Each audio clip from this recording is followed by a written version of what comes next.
Olá, bom dia, boa tarde, boa noite, não sei o horário que você vai assistir. Sejam muito bem-vindos a mais um episódio do Dara Talks Brasil. E hoje estamos aqui, né, Ney? Fala aí do nosso convidado. Com um convidado especialésimo, gente boa, gente competente, gente famosa, sumidade. Conhecido no mercado por sua competência e seu histórico de grandes feitos. Arthur e Peroig já tá indo. Já colocou, aqui. não, a expectativa lá no alto, né, Arthur? Sem pressão, né? Sem pressão. Arthur e Peroig, especialista em inteligência artificial e líder de time na TakeBlip. Arthur, prazeraço estar aqui com você. Obrigado por estar com a gente hoje. A gente, vocês são uma figura. Bom demais. Eu que agradeço. Cara. Boa noite aí pra gente estar aqui podendo bater esse papo, né? Eu acho que você já me apresentou, mas se eu puder ter essa liberdade. Por favor, cara, se apresenta, conta um pouquinho aí pro pessoal te conhecer pra melhor. Galera, né? Eu, na verdade, assim, gente, o pessoal falou aqui de sumidade, só mais um na fila do pão aqui, trabalhador honesto, tentando fazer o seu, né? Exatamente. Humilde. Eu tô na área de computação, dados, assim, inteligência artificial, já vai aí para quase 8 anos. Então, já é um tempo trabalhando com esse tema, um tema que eu adoro, que eu sou apaixonado, né? Eu tenho a felicidade de ser casado com uma pessoa que também é da área, então a gente discute muito sobre isso. Mas eu também sou uma pessoa de uma empresa só, né? Eu trabalho em TakeBlip aí já vai fazer... Bastante tempo, hein? Quase 10 anos, né? Então é legal. Bastante tempo. E é uma empresa escola, né? Então aprendi muito do que a gente vai discutir aqui hoje. São coisas que eu venho aprendendo em TakeBlip, né? E assim, uma coisa, Arthur, porque a Take é uma empresa interessante, porque ela teve várias fases, né, cara? Eu acho que você passou algumas dessas fases, né? Por algumas dessas fases, Mas... sim. Na verdade, né, quando eu entrei na Take, isso em 2014, ainda era uma empresa muito focada em SMS, né? Então, olha só. Apesar da gente sempre falar que sempre foi conversacional a ideia do produto, né? Do que a Take fazia, era SMS. Mas eu vi o nascimento do que, de fato, foi o produto que mudou, né? A cara da TakeBlip, que é o Blip, que é esse produto, um produto conversacional para ajudar as empresas e as marcas a criarem experiências conversacionais, os famosinhos chatbots, contatos inteligentes. É né? isso aí. Na verdade, eu trabalhei lá, né? Quando eu tinha 12 anos, 11, 12 anos atrás. Alguns anos atrás, né? Começamos com 11, 12. Eu trabalhei lá, mas eu peguei essa fase bem... De mensageria, né? Mensagem a cobrar, tinha mensagem a cobrar que você podia mandar. SMS a cobrar. E eu conseguia ver o fluxo e às vezes eu via a galera terminando com o outro. Imagina você pagar para receber uma mensagem terminando com você. Eu tô imaginando eu explicando pro meu filho o que é isso. SMS e a cobrar. A cobrar, né? Papai, o que é SMS? O que é SMS? E a cobrar, papai. Mas aí você trabalha lá há 10 anos, mais ou menos. Vou fazer 10 anos. E você entrou lá... Então, eu comecei minha trajetória como desenvolvedor, né? Comecei trabalhando com desenvolvimento e é interessante porque conforme o tempo foi passando, né? As oportunidades vão aparecendo. A Take é uma empresa dessas que vai te dando oportunidade para você trabalhar e fazer coisas. A Take, ela começou a entender a importância de tirar um pouco mais de valor dos dados, né? E dos serviços ligados à inteligência artificial, né? Então, como eu já tinha uma experiência nessa área, já da época de faculdade, né? Especialização, então, nesse sentido, me deram essa oportunidade de começar a criar um time de inteligência artificial lá dentro, né? Bacana. Para trabalhar serviço inicialmente e depois produto, né? Para a gente começar a criar produto ali dentro. Entendi. Então, inicialmente, seria um serviço que vocês teriam para vocês mesmos. Para os clientes, na verdade. Já era um serviço para os clientes. É uma coisa engraçada, porque inteligência artificial tá muito famosinha, voltou a ficar famoso, né? Tá no hype agora. Tá super na hype. Mas é um problema, para chatbot, é um problema clássico, né? As pessoas estão conversando lá no tem que aprender. Chatbot e você fica com raiva, né, se o chat não entende, né? E as empresas, elas estão nesse caminhar, né, de transformação digital, querendo ter multicanais de acesso.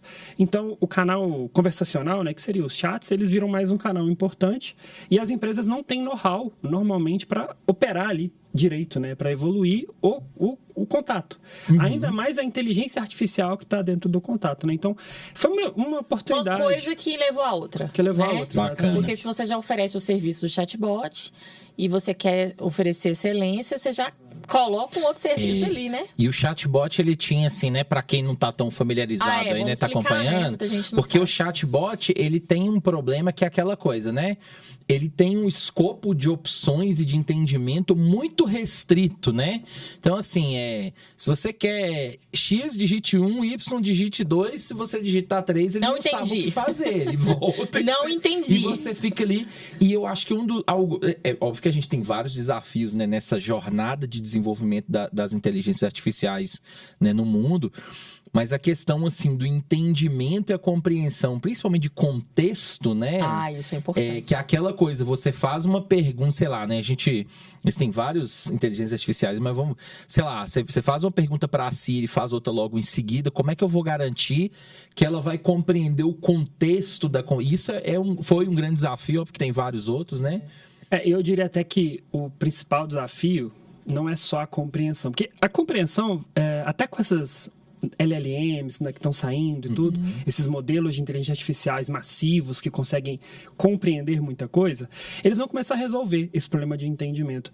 O problema que continua sendo um desafio, vamos dizer, muito complexo, é a parte de integrações.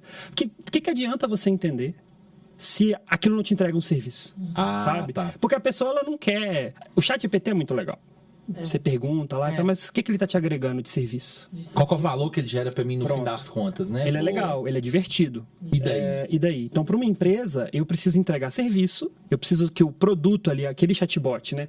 No final das contas, ele é um produto daquela empresa, é um produto ali que ele está oferecendo algum tipo de serviço. É uma interação ali, né? Ele tem que ter integrações. Isso é um desafio que, assim, espero viver para ver as IAs resolverem isso automaticamente, sabe? Mas, por enquanto, ainda precisa de gente para fazer as integrações, sabe?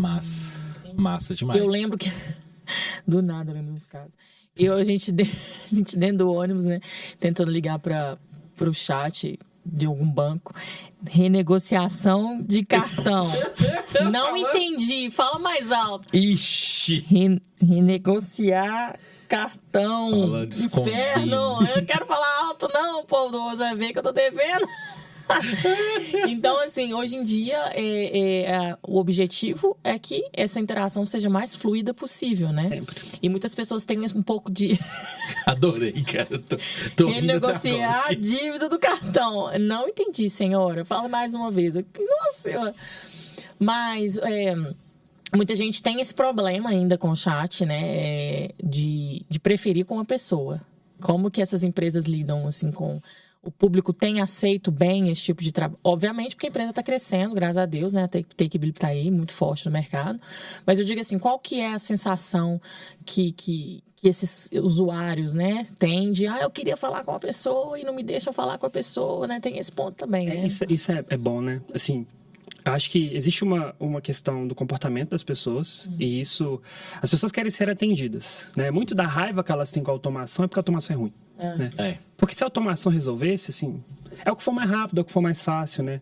Tem problemas que claramente são muito difíceis de resolver com a automação e aí tem gente que fica com preguiça, né? Putz, eu vou ter que entrar lá e o contato não vai entender o meu problema.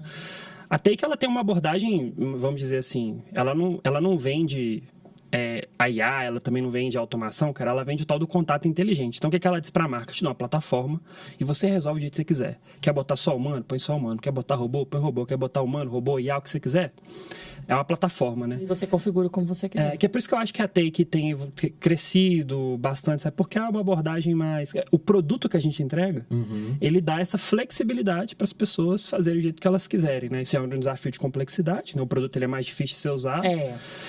Mas, por outro lado, ele resolve mais problemas, né? Querendo ou não, vai depender muito da maturidade dos clientes daquela empresa, daquela linha de negócio. Se você atende, por exemplo, previdência, ou se você atende pessoas que têm menos contato com tecnologia, talvez você vai querer ter uma parte mais humana por detrás. Mas se você trabalha numa área em que a absorção disso é muito tranquila, aí você já coloca uma coisa bem mais automatizada. Deve ter uma variabilidade grande, assim, né? De preferências, de adesão, né? Por mercados diferentes. Não sei, tô chutando aqui. Cara, acho que assim...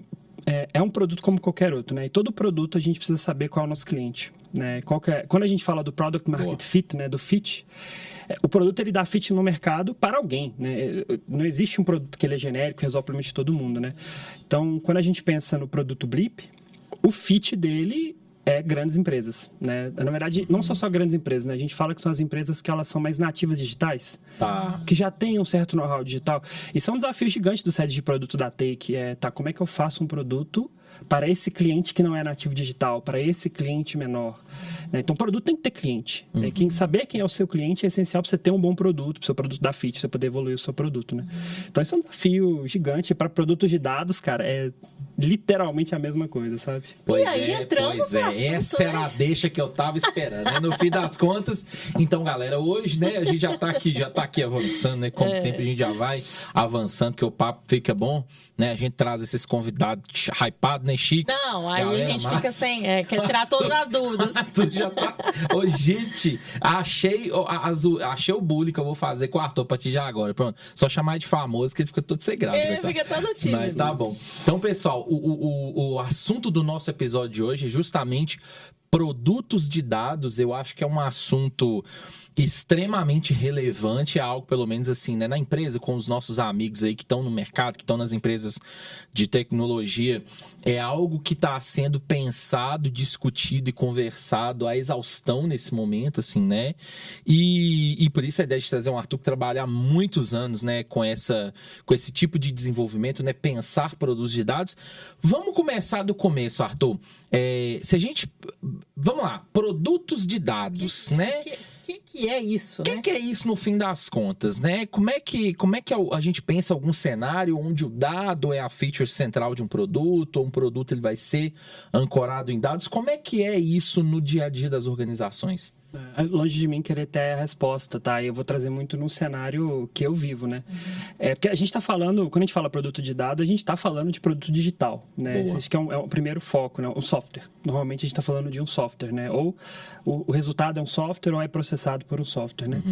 E o detalhe do dado é porque ou esse produto ele é alimentado por dados para ele conseguir gerar valor, ou porque ele de alguma forma está gerando dado que está influenciando a tomada de decisão lá na ponta, né? Seja de um ser humano, normalmente, né? A maioria dos produtos de dados eles acabam sendo, né, usados para que humanos tomem decisões, mas também por sistemas, né? É uma variabilidade muito grande de cenários.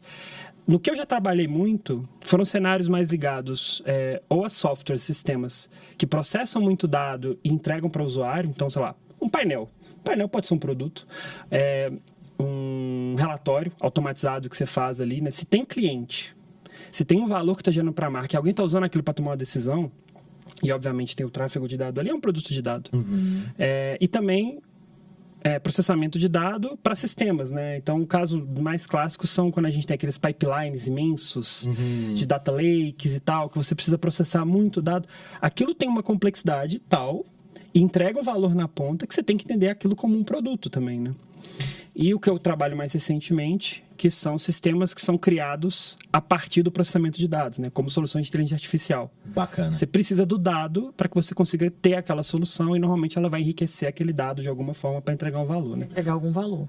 E aí, muitas pessoas podem entender que o produto de dados se eu estiver vendendo este processo. Você entende, então, que nesse cenário, se tem uma complexidade, se tem uma integração, visa entregar um objetivo, tanto sendo o dado mais tratado, quanto sendo algum resultado, né, que veio de um dado, você já considera como um produto. Porque a gente fala assim, né, para ser um produto de dados, eu tenho que pagar para usar aquilo, assim, né? Não necessariamente. Não necessariamente. Eu acho que a única coisa que eu sou meio chato com isso, né, até às vezes converso com o meu time, é que assim, quem que é o cliente?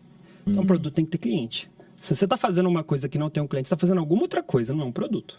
Né? Então, tem que ter um cliente. É um definidor, né? Eu acredito que sabe? Eu acredito que um produto de dados, né? Ele é um software, então ele é um serviço digital, ele é um produto, né? Uma solução digital. Ele tem um cliente, porque alguém está pagando por isso, né? Alguém está financiando isso de alguma forma. O cliente pode ser interno, ele vai ser consumido de alguma forma por alguém, e ele está sendo financiado, como você falou, com as horas dos profissionais. Exatamente. Né? Tem toda essa relação com o dado em si, né? E tem um ponto-chave para mim, que é ciclo de vida. O produto tem ciclo de vida, né? Ele começa em algum momento, ele vai se evoluindo, ele tem que ter uma fase de início, que ele começa mais rápido para dar tração, para ver se é de fato aquilo que você quer. Vai ter todo o momento em que ele vai ter sua manutenção e ele morre. né? É o ciclo natural de todo produto, né? Então, eu entendo que se tem essas características todas, então é um produto de dados. Então, é um produto de dados, não necessariamente vinculado à questão imediata. Produto, dinheiro, porque o investimento pode vir de diversas formas. Se você coloca um time para trabalhar, está investindo horas, né? Já é um investimento. Não, bacana demais. E você vê que as empresas têm evoluído para ter esses produtos dentro de casa, né? Isso é uma tendência. Porque eu vejo que antes, né, você tinha os silos, que eles chamam, né? Essas ilhas de dados e tudo mais. E agora, com essa integração, para tudo funcionando muito junto, a gente tem mais incidência, talvez, ali, desse produto de dados, tanto dentro da empresa quanto no mercado em si, né? Só que, ao mesmo tempo, você tem um risco enorme do pessoal se perder naquilo ali, perder o foco, né? Você tá falando e eu tô pensando, assim, o que eu tô vendo, né? E eu vejo tudo, na verdade, né? Porque ainda o mercado como um todo, e assim, vocês estão acompanhando isso também, até mais do que eu, talvez, ficou um pouco mais apertado agora, né? O dinheiro deu uma secada, até para essa questão toda de capital. E, naturalmente, na hora que o dinheiro seca um pouquinho mais, né?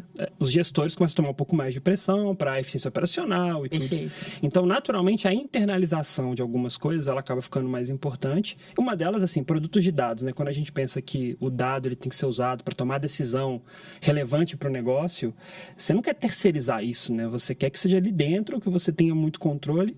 E uma coisa que eu vivi... Você aproxima cada vez mais do core business da empresa. Você vai corando a sua operação ali. E você quer que seja assim, na verdade, porque quando você está trabalhando um produto de dado interno, dentro de casa, o melhor cliente para você são os officers.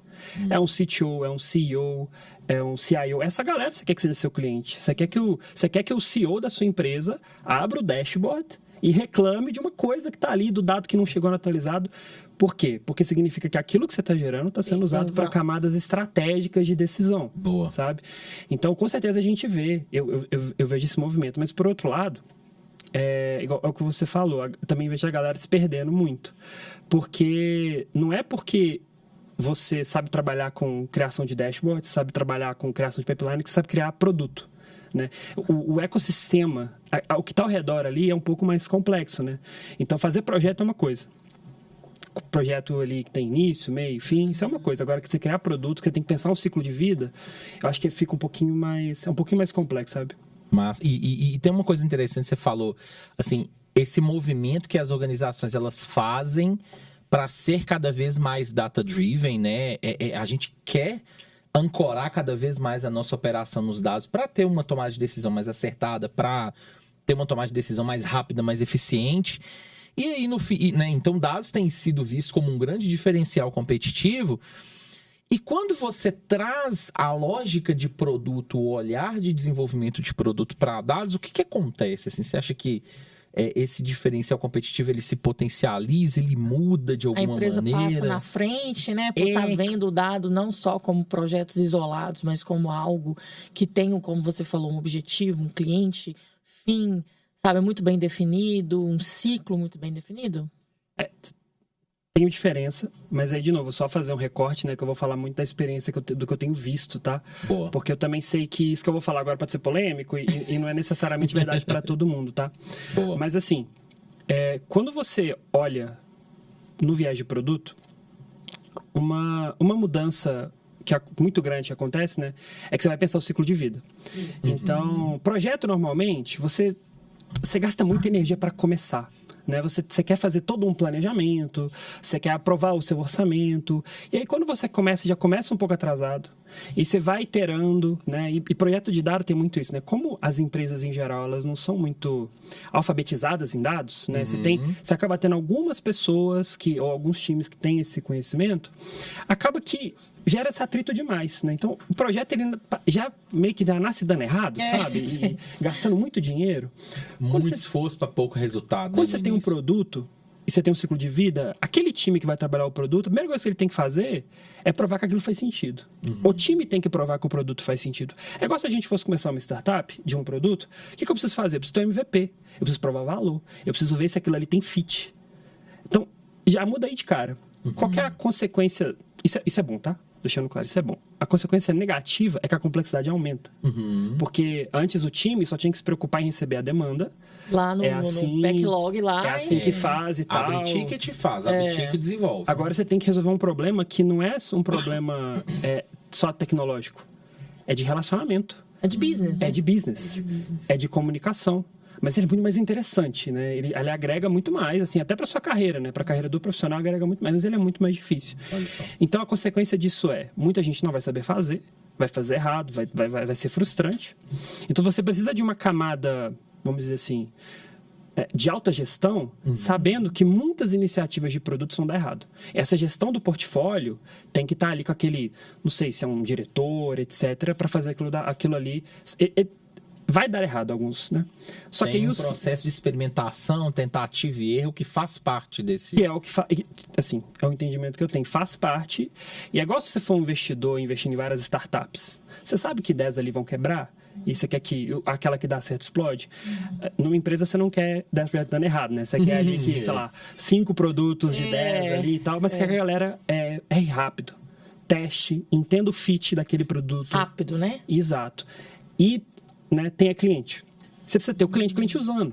Né? Se é cliente interno, aquilo ali... Sabe aquela medida de sucesso, né? Se eu desligar esse produto, quantas pessoas vão reclamar disso? Isso é um ótimo indicador de sucesso. E às vezes não é nem quantidade de pessoas, tá? Você pode falar assim de impacto, de Se cargo. Se desligar, o que será que para, né? O que para, né? Exato, mas isso é importante para um produto, sabe? É saber o quanto que ele é relevante. Massa. Então, é diferente. Não é o mesmo ciclo. Ele fica mais suscetível à falha, mas a falha vai acontecer nos dois casos. Você falha mais rápido, você aprende mais. Você precisa de um time melhor, porque você acaba tendo uma complexidade um pouco mais alta no processo. Eu acho que até os profissionais, por eles entenderem qual é o real objetivo, porque eles fazem esse exercício logo de cara, para quem gosta desse estilo de trabalho, dá um engajamento, né? Porque uma coisa, o projeto chega uma demanda, você não sabe nem para que exatamente aquilo vai usar, qual dor aquilo vai resolver, qual que é o fim, qual que é o objetivo, enfim, você só vai lá e faz e entrega. Quando o produto, eu não sei lá, né, mas eu imagino que sim, você tem que envolver todo mundo e explicar qual é o rolê daquele produto. Então, a pessoa, quando ela entra, ela tem visão do que ela vai entregar no final de tudo. E o projeto, por projeto, acho que você não tem muito essa visão. Você entrega um pouquinho ali e aquilo vai compor outra coisa que às vezes você nem sabe. Mas, Jéssica, o que você está falando é excelente, porque me veio uma coisa aqui que eu me lembrei. Normalmente, né, quando você está fazendo um projeto, você tem um resultado associado que você está querendo entregar, né? E às vezes um produto tecnológico que está vindo daquilo ali. Um software também, né? Porque projeto de dado é muito difícil você simplesmente só ser... Até um relatório, né? Poderia ser isso. Mas quando você está entregando o produto, a tecnologia não é importante. O que importa é o seguinte, você está resolvendo um problema. Como? Normalmente vão ser problemas associados a dados, então você vai estar criando produtos de dados para aquilo. Mas um time de produto, ele é apaixonado por um problema. Então, ele está ali para resolver um problema. E aí, quando você tem pessoas que entendem isso e gostam disso, aí são profissionais, né, que eles conseguem se motivar simplesmente porque estão trabalhando com uma coisa que faz sentido, que eles gostam, que o problema, sabe, engaja, né? Então, isso é uma coisa que eu vivo também, sabe? É muito mais fácil você engajar quando existe um problema claro para ser resolvido. E aí, os profissionais voam, sabe? É aquela coisa de gostar de resolver quebra-cabeça, né? Você olha para aquilo ali e aquilo te impulsiona, né? Aquilo drive o seu trabalho. Mas assim, eu acho que tem várias frentes que você abriu nesse último comentário. Você falou de várias coisas. Eu queria voltar em algumas delas, porque eu acho que tem uns pontos muito interessantes ali pra gente tratar. Então, primeira coisa, eu queria até dar um passo atrás, Arthur, e até para quem tá acompanhando a gente, né, aí de casa, enfim, onde você estiver. Você falou muito aqui de ciclo de desenvolvimento ou ciclo de vida, né? Ciclo de vida do produto. Eu acho que compensa, assim, dar um overview para o pessoal. Cara, o que é um ciclo de vida do produto? E aí já vou emendar. Cara, quando você pensa em produtos de dados, é diferente? É igualzinho, mais ou menos? Um produto, outro tipo de produto, você diz? Legal. Então, de novo, né? Eu acho que uma literatura mais fundamentada é essencial para você entender o ciclo de vida de qualquer produto, tá? Boa. Mas normalmente a gente vai estar falando de um início, né? Que é quando você tem um planejamento inicial que envolve entender claramente o seu problema. Né? Então, qual é o problema que você está resolvendo? O produto existe para, né, resolver um problema, então você tem que ter clareza do problema. Aí, uma vez que você faz esse primeiro processo de entender qual é o problema que você está querendo, que em geral deveria ser uma coisa muito rápida, tá? Que ali é tipo, por que eu vou investir? Porque tem um problema claro, você tem que ter uma noção se esse problema tem cliente, se ele vale tem... a pena, né? Exato. E mais ou menos quanto que você acredita que você vai investir naquilo e definir uma data, né? Um prazo, né? Tem o meu diretor, ele tem uns números mágicos na cabeça que funcionam muito, né? Então, sei lá, a primeira fase, que é o MVP, né? Que é aquela prova inicial de valor, é 3 semanas. Cara, 3 semanas você tem que arrumar alguém afim de usar o que você está fazendo. 3 semanas. Claro que isso é a realidade que a gente vive, né? O tipo de produto que eu trabalho é isso. Às vezes um dashboard é 1 dia, 2 dias. Pô, velho, não é possível que você... Tá tão difícil você conseguir o dado, você mocar, pode ser nem você precisa nem do dado. Moca o painel. Você não consegue provar o valor disso em 1, 2 dias? Simula um dado ali, entrega. Ó, se você tivesse essa visão aqui, você ia gostar? Ia ser útil pra você? Uma vez que você... ser com a base real, essas coisas. Cara, uma vez que você prova esse primeiro valor, né? Você falou, pô, tem MVP e tal, aí você tem mais ou menos ali, vamos dizer, 3, 4, 5 meses para você ter, cara, cliente pagando. Um cliente, 2 clientes pagando. Aí é muita realidade minha que os produtos são pagos, né? Mas num produto interno, você tem que ter já essa medição de quantas pessoas ficariam muito putas, ou quantas pessoas ficariam desesperadas, ou quantas pessoas não conseguiriam aguentar não ter o meu produto. Olha que legal. Cara, você precisa ter esse número, você precisa ter isso. Que é aquela. Eu acho que tem uma diferença. Você falou um negócio que eu acho genial, cara. Não é uma questão de eu quero, é uma questão de eu preciso. Exatamente. E eu acho que isso muda o jogo completamente. Assim, muda sabe? total. E aí, uma vez que você passa dessa fase no ciclo de vida, aí é a expansão. É você começar a ir agregando gente para dentro, né?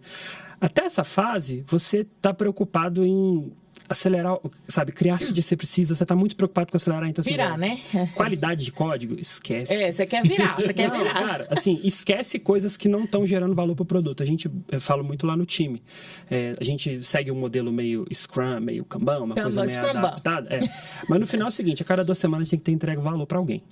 Qual o valor dessa sprint, né? Isso tem que estar muito claro. Então, a gente sabe quando que a gente vai deixar uma coisa marromeno, né? Cadastro de débito técnico e tal. Por quê? Tá gerando valor agora? Não tá. Então, nós vamos fazer depois. Quando a gente passa dessa fase em que a gente está começando agora a expandir, é o momento que você vai investir um pouquinho mais na qualidade, na base, né? Aí você vai sedimentar o negócio, assim, né? Fazer bem feito. Até que ele vai entrar numa operação. Boa. Né? E aí, muitas vezes, até depende, né? Se o time que desenvolveu é o time que opera, muitas empresas não, porque às vezes você precisa de um perfil de pessoa. São diferentes. Que é que vai criar o produto, o outro perfil que vai operar o produto. Ah, legal. Até que ele vai chegar um momento em que o produto morre e morrer. Vira legado, como se diz, vira né? legado, etc, né? E, cara, pegando a sua pergunta, eu acho que são muito parecidos, né? É só, na minha experiência, o que eu já vi de diferença entre o produto de dados e o outro produto digital genérico, qualquer. Né? Qualquer. Eu vejo, assim, 3 diferenças, mas é muito da minha experiência. Uma delas é que o produto de dado, ele sofre de uma questão que é, normalmente, às vezes, o cliente, ele conhece mais o dado que você. E, cara, isso para você fazer reunião, para você entender, assim, é complicado quando o cliente, que não entende tanto da tecnologia por trás, da solução por trás, como ele conhece muito dado, ele te coloca em situação difícil. Ele vai querer que você faça de um jeito, porque, mas é assim que eu faço, é assim que eu uso. Não, e assim, desculpa te chamar, mas essa é clássica, cara. Quem não trabalha com análise de dados, que nunca passou por uma situação, você fez lá seu relatório, seu dash, sua análise, você vai, né, todo confiante, todo orgulhoso ali, né? Opa, minha entrega aqui tá acontecendo. Aí a tia do RH tira um Excel. Aí não, e aí, não é nem isso, mas assim, você chega lá no analista de negócio, que é um cara que tá trabalhando aquilo ali há 10 anos, conhece o negócio de cabo a rabo, você vai apresenta a sua análise, o cara vira pra você e fala assim, cara, seu dado tá errado. Sua análise não faz sentido. Nossa, não, aí dói. Não é o negócio não funciona desse jeito. Isso dói. Pode voltar e conferir que você vai ver algum problema. Você sai assim, sabe, amargurada, e você volta, confere e de fato tinha problema. Mas é aí que vem a maturidade, né? De você, quando você está trabalhando com dados, trazer essa pessoa para muito perto, né? Ela tem que estar ali junto com você. Esse é o desafio, porque os dados, cara, cada empresa vai ter uma realidade, né? Mas assim, o dado ele nasce em lugares diferentes, ele tem todo flui por vários lugares. Então você tem especialistas localizados, então orquestrar isso é quando muito... quando você tem que trabalhar com isso, o desafio ele fica muito grande. De novo, produto digital tem esse desafio normalmente, tá? Mas o produto de dado, você tem muita gente que sabe muito mais do que você sobre o dado em si, né? Então, isso gera um risco. Uma outra coisa até que eu anotei aqui, porque eu estava querendo lembrar disso, é que, em geral, para IA é muito verdade, né? O cliente não tem a menor ideia do que você está fazendo.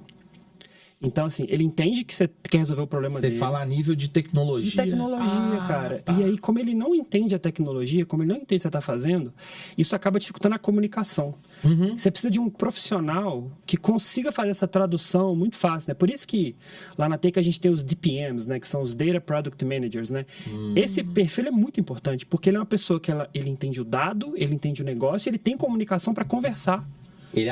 Seria um PO de dados, você acha? Como se fosse um PO. Só para explicar, né? Product Owner é uma pessoa que...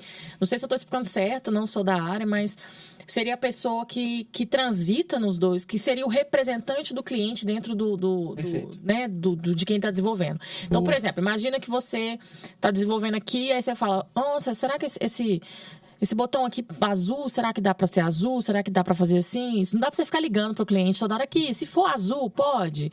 Aí você tem que parar o diretor lá para ver se ele quer azul. Na verdade, existe um profissional que faz essa leitura de todas as nuances com o cliente e fica sendo o seu contato lá dentro. É o famoso se teve uma dúvida, é o dono do produto ali dentro, né? É o cara que vai pensar estrategicamente o desenvolvimento. Inclusive, definir prioridades, né? Você tem uma série de coisas para fazer, mas o cliente quer que a tela de cadastro saia primeiro. Ele disse que é mais importante para ele. O negócio dele precisa disso. Então, vocês, desenvolvedores todos, né? Os times técnicos vão desenvolver o que o PO definiu ali junto. E ele é que é responsável por ir lá para apresentar o resultado da sprint, né? Isso. Então, eu lembro que os POs andam sempre assim, ai meu Deus, hoje eu vou tomar. Vou tomar porrada aqui do meu usuário. Reunião marcada para 2 horas, o cara já começa a ficar olhando pro horizonte, assim, tipo, o que eu vou falar sobre aquela feature? Não sei. Mas ainda vamos falar de time, né? Porque isso é um assunto que eu acho interessantíssimo. Isso é bom. Mas, assim, é exatamente essa ideia de ter um profissional que consegue ser representante ali do cliente. Legal. A questão é entender a dor e conseguir ter essa comunicação, né? Esse é um profissional que precisa ter um conhecimento de dado também, né? Do problema, da solução, mas de dado. Ele precisa ser uma pessoa literada, né? Alfabetizada em dado. Não necessariamente alguém técnico, mas um cara que compreende o dado. Assim, com certeza, né? Tá, com certeza. Sabe de modelagem, um pouquinho. O básico de entender exatamente, assim, o que dá, o que não dá para fazer no produto, sabe? Boa. E acho que a última diferença, essa a gente vê também muito em produtos que são modelos de machine learning, esse tipo de coisa, que é quando você tem o software, né? Tudo que entra sai, né? Então você tem uma lógica de eu processo esse dado de entrada, tem essa saída.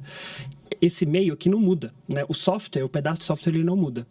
Para produto de dado, como ele depende do dado, a entrada do dado depende, o produto ele muda com o tempo, né? Essa coisa complexa é para falar o seguinte: o dado muda. Isso é diferente, assim. Se eu fiz um site, é o comportamento do usuário ali, daquele jeito. É o código, né? É o código. Entrou o artefato é o código. X mais 2 vai ser X mais 2. Num produto de dados, você tem que lembrar que o dado, ele muda. Então, aquele comportamento que você usou para prever o dado, ou a forma como o sistema imputa, cara, o dado ele vai mudar. Então, porque o comportamento das pessoas muda no tempo, né, cara? Isso que é o... E não só isso, cara. Software muda. Você está integrado, às vezes, numa versão de uma API, aquela versão mudou. Sei lá, um outro time que você consome dado daquele outro time, ele mudou um parâmetro que ele passa, o log está diferente. Muda. Então, a diferença é que é o seguinte, mesmo que você não tenha alterado o seu código em produção, você pode ter um problema. Então, por quê? Porque o dado mudou. Tem fatores externos que tem impacto. Porque você comunica com muita coisa, né? De fora. Isso acontece mais do que a gente gostaria. Então, essa pra mim é uma outra complexidade, né? Que você precisa lembrar, cara, o seu dado, a gente em Machine Learning fala, tem o data drift, né? O dado, ele drifta, ele muda, ele se altera. Então, no ciclo de vida do produto, aquela fase de manutenção, em que você começa a expandir seus casos de uso e ter mais gente usando, você tem que lembrar de monitorar o dado. Porque às vezes você vai ter que fazer mudanças que não tem necessariamente a ver com o objetivo ali do seu produto. É para fazer ele continuar rodando. Pronto. E não é só monitorar o resultado, às vezes a entrada também. Total. Né? Você pode ter às vezes, né? Porque, mudanças... na verdade, né, num produto de dados, a entrada é tudo também, né? Então, se você... A famosa garbage in, garbage out, né? Entrou lixo, sai lixo. Sai lixo. Então, assim, claro que você não vai controlar a fonte, porque isso aí independe, mas quando chegar em você, no momento de processamento, já tem que estar melhor, né? Já tem que estar um pouco trabalhado ali, né? E essa pessoa que... Aí, no seu caso lá, é o mesmo time que faz a manutenção preventiva ali, ou não? A lógica, assim, dentro da TechBlip ficou grande agora, né? Tem mais de 1.800 funcionários, virou uma empresa grande. Eu lembro quando tinha... Quando eu fui, só tinha, como se diz, meu avô ficava, só tinha mato. Digamos assim, quando eu tinha, já era, né? Já era grande, mas era... Que? 300 pessoas? Nem isso tudo, não. Não. Era o quê? Um prédio, né? Era um prédio de 3 andares. 3 andares. Nem era os andares todo cheio, não. Vitinho. Vitinho tava nessa também. Vitinho, Isabela. Gente. Caraca, 1.800 pessoas. Que então, assim, a gente tem o time de serviço que presta serviço, porque é o serviço de contato inteligente, né, que desenvolve o contato inteligente para as empresas.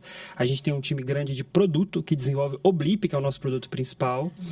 Só que dentro dessa estrutura de produto, a gente tem o que a gente chama de plataforma, né, que é o que dá dinheiro hoje para a Take, né, que é o Blip de fato. E a gente tem outras duas estruturas. A gente tem uma estrutura que é o H2, que seria o Blip Packs, que a gente chama, mas que é essa visão de como é que eu entrego um Blip para empresas menores, para empresas que não são nativas. Expandir o nicho, tem esse viés. E aí existe uma outra área, que é a área que eu trabalho, que é de pesquisa e inovação, que trabalha mais forte produtos de inteligência artificial e coisas totalmente fora da caixa do metaverso. Ainda não chegamos lá. Mas, assim, a parte, por exemplo, voz, vídeo, enfim, todo tipo de soluções ligadas ali ao ecossistema conversacional, mas que não estão no nosso produto hoje, essa diretoria trabalha. Não, deve ser doido demais, né? Legal. Você ficar só olhando trem. Então, doido. A visão qual que é? Esses times dessa diretoria de pesquisa e inovação que eu trabalho, eles têm que ser times muito enxutos. Então, um time de 5 pessoas já é um time gigante. É um time pesado. Porque, querendo ou não, o retorno financeiro não é imediato. Exato. É mais custo. E tem uma questão de alinhamento também, Com cara. certeza. E o fluxo de informação num time grande, ele tende a ser mais complexo e as coisas rodam mais devagar. Assim. E como já é esperado que você tem um ciclo muito rápido para você cumprir, né? Você tem muita interação, você vai falhar muito, você precisa retentar muitas vezes. É iteração, né? Então, o time que desenvolve é o mesmo time que prospecta, é o mesmo time que vende, é o mesmo time que dá manutenção. Esse time faz tudo. Ele tem que ser capaz de... autônomo, assim, né? Então, a gente fala internamente que todos esses times são startups. São pequenas startups. Com a vantagem de que a gente é financiado pela empresa. Exatamente. Precisa correr. Vocês querem pagar por um projeto? Mas não, startup de conta. Não, mas a gente tem que vender. A gente é isso que eu ia falar. Vocês têm que convencer a diretoria, né? A gente tem que... O cliente. Porque no meu caso, o meu produto é para cliente. Então, eu tenho que conversar lá com o cliente. Você vai lá pra rua mesmo, vai na ponta. O meu diretor, ele fala com a gente assim, olha, gente, esse time aqui tem que falar com o cliente toda semana. Se você ficou uma semana sem falar com algum cliente, você tá uma coisa muito errada. Tá muito errado. E como é que foi para você, assim, né, com esse viés técnico que você tem, fazer essa ponte? Foi difícil para você? Né? Então, Jéssica, eu não sou um bom exemplo. Porque para mim foi muito fácil. Eu falo que a Take, ela é uma empresa escola, né? Então eu tive só referência cabulosa, só gente muito boa que me ensinou a ser líder. E eu falo demais, né? Sou um papagaio. Então, eu gosto de falar e gosto muito de escutar. Então, para mim, através de diálogo, né, fui desenvolvendo essa habilidade de liderança. Só que eu continuo sendo desenvolvedor. Tipo, eu sou líder, trabalho com gestão, mas não existe semana que eu não ponho mão no código para fazer alguma coisa, né? Olha então, para mim foi fácil. Porque eu tive uma empresa que me deu toda essa condição de aprender com gente muito boa, me deu espaço e que eu consigo trabalhar com coisa legal, né? Porque outra coisa que ajuda muito você ter... você tem motivação, né? Mas sabe qual que seria o meu problema, assim? Eu gosto muito de apresentar sobre as coisas, né? Não é à toa que estamos aqui num podcast. Né? Tímida. Eu sou super tímida, mas eu não tenho muito, assim, de convencimento, sabe? Então, se eu tiver que ser a pessoa que vai lá pra convencer alguém a mexer, né? No bolso, sabe? Eu posso ser a pessoa que vai junto com o vendedor nato, que aí, a hora de apresentar, eu falo. Mas a hora de convencimento, assim, eu lembro que eu fiquei sem trabalhar um tempo, e aí, sabe o que povo... Meu Deus, as minhas histórias são ótimas. Sabe aquele povo... Na hora que a Jéssica bota a mão na testa... Eu boto a mão na cabeça, cara, você já pode esperar. Tela. E aí, eu vendia espaço publicitário naquelas... Como é que chama, gente? Aqueles livrões de... Enciclopédia? Não. Não sou tão velha assim, não, Aninha. Não, gente. Lista telefônica. Nossa. Aí eu ia mais uma pra explicar pro meu filho o que é. Então, aí, tá vendo? Aí eu ligava pro povo lá e tal. Ganhos até de R$6 mil. Eu falei, não tô fazendo nada, mas eu vou lá. Aí fiz um treinamento, sei o quê, apresentando, me ensinando. Ligava para a empresa e falava, você pode decidir a compra na hora? Posso sim, eu sou o dono e tal, então eu vou. Chegava lá, pegava 2 ônibus, pegava o meu almoço, eu arrumadinho, com roupinha arrumadinha. Moço, você quer? Não. Ah, então tá bom. Pegamos 2 ônibus pra voltar. Eu não consegui vender nada, porque não é só saber falar sobre algo, né? É também ter aquela maldade também no convencimento, né? E você também faz isso lá? Sim. Aí, de novo, reconhecer o privilégio que a gente tem, né? Porque eu também tô falando de uma realidade que eu tenho uma empresa que me dá muita condição, muita estrutura. Mas, assim, lá em Take, eu não sou um vendedor. Eu tenho muita dificuldade em vender e tal, porque eu sou muito assim, ele precisa disso ou não precisa? Eu sou muito justo, eu não fico insistindo. Então, o que acontece? Primeiro, a gente conversa muito com as nossas lideranças sobre isso. Então, o meu diretor hoje, ele é um vendedor, ele é um cara, ele não gosta de vender. Mas ele vende, porque ele já tem muita experiência, já fez isso muitas vezes. Então, ele vai dando os macetes pra gente sobre, sabe, o tipo de cliente, como que cada pessoa... Então, cara, tudo é prática, né? Você vai fazendo, você vai tentando e você vai melhorando a sua oferta, né? Até que ela adquiriu a Stiling, que é uma empresa mineira de inteligência artificial, final do ano do ano passado, uma coisa assim. Tem 1 ano e pouquinho. E aí o Rodrigo Elser, que ele permanece CEO da Stiling, ele dá muita palestra pra gente, já deu 1 ou 2 sobre a arte da venda, né? Sobre vender. E ele fala, velho, vender é você botar, sabe? Você colocar ali a cara pra você testar seu pitch, falar com o cliente, tentar, é você ouvir, vender é ouvir. Não é falar, é ouvir. Você tem que ouvir o cliente, o que ele precisa várias e várias vezes, antes de você vir com uma proposta, qualquer coisa. E o valor do não, né? Porque toda vez que você toma um não, você aprende alguma coisa. Com certeza. Então, outra você vantagem... toma muito mais não do que sim, né? No processo de venda. Infelizmente. Mas é a verdade. E é por isso que é bom você ter, lá naquela primeira fase do produto, saber o tamanho do seu mercado. Porque se você tiver um mercado muito pequeno, você tem pouco espaço para errar. Como o mercado é gigante... Cara, vai errar. E sem sofrimento. A minha maior dificuldade foi... Todo não que eu tomei me deixava muito pra baixo. O time sentia, via que eu tava assim... Nossa, Arthur, você ficou mal, velho. Eu falei, fiquei. Porque eu tive um trabalho, tentei fazer um negócio. Estudei o cliente. Mas tem hora, velho, que o cliente tá num dia ruim. Tem hora que você vai fazer uma reunião com o cliente que é 11h30 e ele tá doido pra almoçar.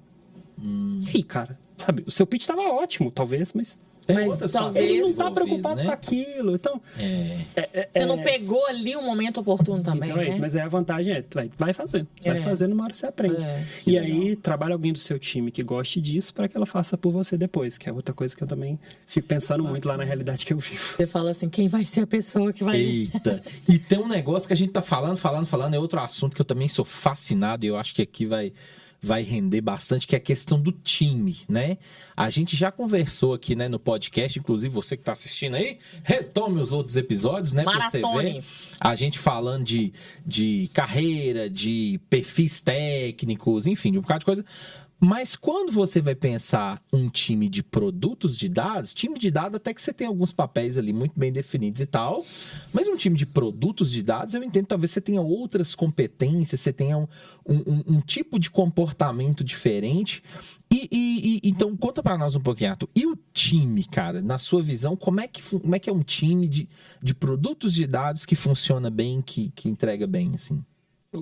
Já respondendo, pegando o gancho do que você falou, né? Que é assim, quando a gente pensa projetos, né, de dados, a gente tem alguns papéis bem definidos, né? A gente fala muito do analista de dados, cientista de dados, engenheiro de machine learning, engenheiro de dados, engenheiro de analytics agora também. Então, tem vários papéis.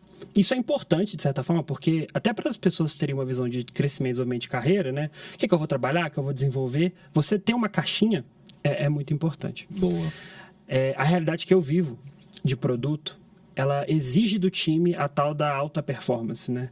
E aí você tem um time alta performance enxuto. Você precisa de um time menor para ser de fato alta performance. Senão não roda rápido também, né? Assim. Então, cara, a verdade é que eu até tenho papéis. Lá, o meu time tem 2 engenheiros de machine learning, 2 cientistas de dados e 1 analista de dados.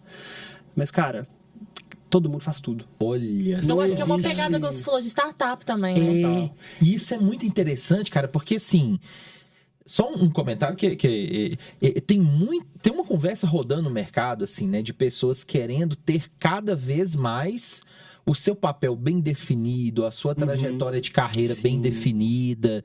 E aí você chega num modelo de desenvolvimento de produto de dados, cara, meio que quebra com isso, né? Eu sou bem radical, que eu já falei isso até com a minha esposa em casa. Eu não acredito nesse modelo, porque já se fala há muito tempo de mundo VUCA, de que esse mundo está cada vez mais complexo e dinâmico, que aí a pessoa realmente quer um caminho. Velho, não existe um caminho. Não existe alguém... não importa o tempo de carreira que essa pessoa tem, que vai te falar, olha, o primeiro passo é esse, depois é esse. Cara, o mundo já mudou enquanto você está fazendo o plano. Então, fascinante, cara. E é isso mesmo. A mentalidade, ela tem que ser uma mentalidade de você estar fazendo o melhor que você pode, entendendo o seu cliente, entendendo por que você está fazendo aquilo. Problema. Entender o problema e ir trabalhando, cara. E ir trabalhando. Muito profissional que fica nessa dúvida de carreira, muitas vezes ele não tem noção de qual é o valor que ele gera. Olha só. Você tem que saber por que você está contratado. Por que as pessoas te pagam um salário todo mês? Isso tem que ter uma clareza muito grande. Está satisfeito com o momento que você está vivendo? Beleza. Não tá, pensa um pouco. Por que as pessoas estão te pagando? Por que elas pagam para você? Que valor que você está gerando? Vivemos em um mundo capitalista. Essa lógica ela é básica, ela é muito simples. Então, isso é uma coisa que eu acredito. Apesar de eu saber que isso é um pouco radical, e é muito mais realidade do mercado de tecnologia também. Não dá para falar de forma geral. Se você é um engenheiro, um advogado, talvez um cenário um pouco diferente. Mas assim, esses papéis de dados tão bem definidos ali, quando você pega um time de desenvolvimento de produto, você pega o analista, vai falar de modelo, o cientista vai trabalhar pipeline, o engenheiro. Cara, o meu analista de dados hoje, ele desenvolve back-end. Olha desenvolve só. no back-end. Aí o meu engenheiro de machine learning, que teoricamente é o profissional mais desenvolvimento e tal, mais back-end, é o meu front-end developer. É a pessoa que põe a mão na interface. Eu seria o tipo líder de produto, mas, cara, eu ponho a mão no front-end, eu ponho a mão no back-end, eu ponho a mão na pipeline, eu faço análise. Todo mundo faz tudo. Por quê? Porque o que importa não é o crachazinho, sabe? O que importa é o valor que a gente está gerando para aquele cliente constantemente. Massa. Por outro lado, isso fica mais difícil também para o time entender, né? Assim, tá, como é que eu cresço? Time, né? Esse é outro detalhe que a gente precisa falar. É isso que eu ia falar.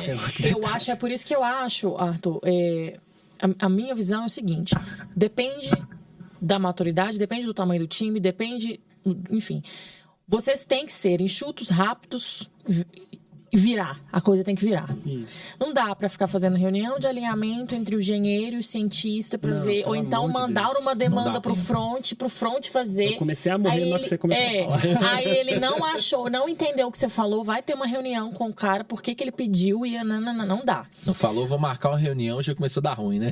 Já começou a dar ruim. E agora? Mas tem outras empresas com outro, né? Talvez um time de 20, não dá para todo mundo fazer tudo, porque acaba que a comunicação é mais complexo, né?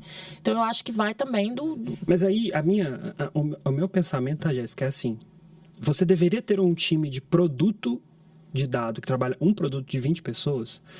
Entendi. Na minha cabeça, não. Que fase que esse produto tá?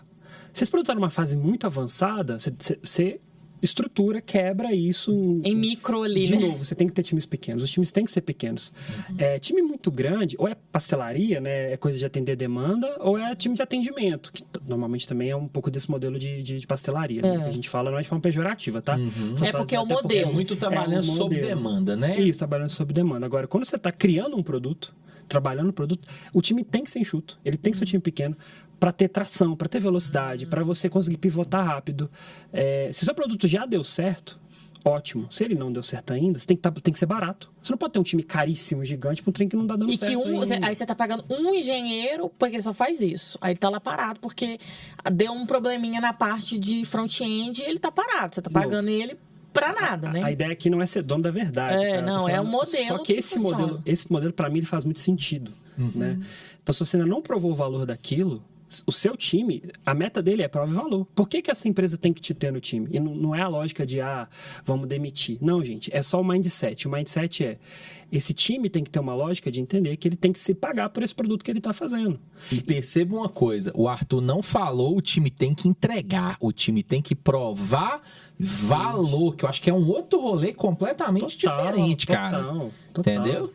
Não, eu não entrego feature. A gente até faz features do produto, mas o que eu entrego é valor. É isso aí. Qual é o impacto, né? Qual é o impacto no indicador? O que você está de fato mudando aqui nessa empresa, gerando valor? E isso é difícil, assim.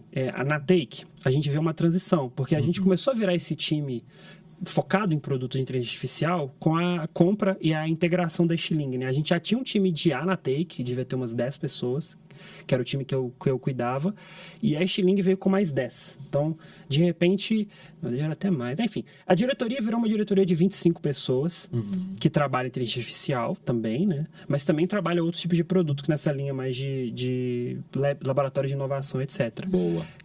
O modelo era o modelo anterior que a gente trabalhava. Então, a gente também tentava criar produto. A nossa maior falha nessa época era não ter o cliente. Então, essa é até uma meia-culpa que eu faço hoje com o meu time. Você tentava criar produto, mas ainda não tinha... Pra quem? Hoje em dia eu olho e falo, que decisão idiota. Cara, o que eu tava fazendo, né? E você fica triste, porque de alguma forma você tá impactando negativamente até a carreira dos seus liderados, né? Mas agora, nesse modelo novo, foi um pouco rígido, assim, não digo rígido, foi um pouco desafiador, porque você tava no modelo, de repente você foi para outro que exige esse dinamismo das pessoas, né? Hoje eu reconheço que não é todo mundo que consegue trabalhar nesse modelo. Eu não acho que é todo mundo que consegue trabalhar nesse modelo. E tem mercado para todo mundo. E tem mercado para todo mundo. E voltamos naquele comentário de que eu acho que não é qualquer time, cara. Não é qualquer profissional que roda nesse modelo, assim. O que você acha, Arthur? A gente usa uma expressão que é muito conhecida no mercado, que são os times de alta performance, né? Eu acho que para você ter alta performance, e de novo, não sou especialista em alta performance, né, mas eu tento viver isso e hoje eu dou graças a Deus porque hoje eu tenho um time que já tem alguns meses que está em alta performance. Então isso para mim é um orgulho muito grande. Mas um time, para ele estar em alta performance, ele tem que dar checks em muitas coisas, né? Então a primeira coisa, esse time ele tem que acreditar no que ele está fazendo. Tem que estar motivado, engajado com aquilo.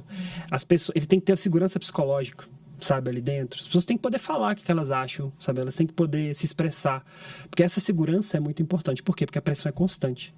Porque você sempre está querendo fazer alguma coisa ali, você sempre tem que entregar um valor. Não existe essa de não fazer nada, sabe? Ah, mas não tem nada para o meu perfil de trabalho. Não existe isso, cara. O problema está aqui. Outra coisa. O problema está aqui para a gente resolver, sabe, junto. O tempo todo você está ali fritando aquele problema e pensando que você vai desenvolver. E aí são profissionais que a gente espera deles, né? Um nível de maturidade com a própria carreira deles um pouco mais alto também. E eu não tô falando que eles são profissionais sêniors. É claro que se ele for sênior, maravilhoso. É o melhor cenário, inclusive. Mas maturidade de carreira é você entender que você resolve pela sua carreira. Não é o seu líder, não é a empresa. A sua carreira é você que tem que fazer. Você pode contar com a empresa para te dar direcionamento, você pode acionar mentoria, também ali, etc. Né?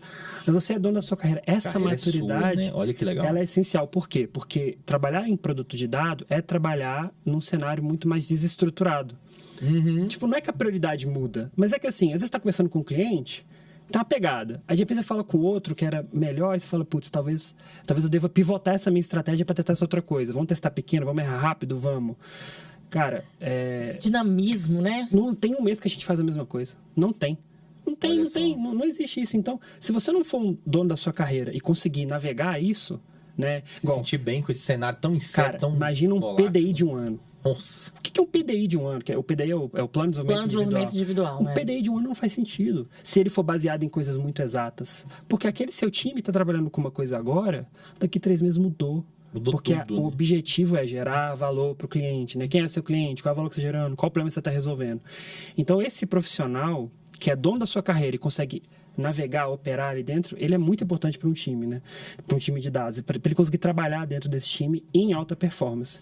E eu acho que uma outra questão que pega para mim, pelo menos, lá dentro de TakeBlip, é que esse profissional, além dele ter que ter esse conhecimento grande com a carreira dele, de alguma forma, ele tem que... eu vou falar muito da realidade de inteligência artificial, tá? Ele tem que ter essa paixão. Ele tem que ser... Eu não digo ser nerd, mas ele tem que ter essa paixão. Tem que curtir, né? Ele tem, cara. Assim, eu falo porque eu sou um privilegiado, né? O meu time hoje, todas as pessoas, elas são muito apaixonadas com o que elas fazem. Elas acreditam muito, elas conseguem ver o problema que elas estão resolvendo. Mas isso ajuda até para trabalhar com a frustração, né? Sim. E aí, a última coisa... essa eu tenho... É mais difícil para falar, porque eu vou falar um pouco de mim, de certa forma, mas, cara, time de alta performance é de líder. Liderança. E cara, aí, ponto-chave isso aí. Tem uma expressão, né, que a gente tem vários tipos de líderes, né? O primeiro líder é o líder de si. Time de alta performance, todas as pessoas são líderes de si mesmas. Perfeito. Boa. Elas têm que ser. De novo, cada time vai trabalhar de uma forma, mas as pessoas têm que ter esse senso de que elas têm que se liderar, que elas têm que conseguir se bastar, se funcionar ali dentro. Autonomia, essa autonomia. Agora, Maturidade. o líder de outros, né, que seria esse coordenador e tal, esse cara tem que ser um líder inspiracional, ele tem que ser uma pessoa compartilhadora de contexto. Claro, ele pode ser o decisor, e muitas vezes porque ele é a pessoa que mais tem contexto, ele decide muita coisa. Mas ele não tá ali para tomar todas as decisões, ele tá ali para inspirar. Não é chegar pronto, né, cara? Não. Porque senão você tira isso, né? Porque se o objetivo é que eles sejam autônomos, obviamente com algum respaldo, e você tá tomando as decisões por eles, você tá matando isso que você precisa.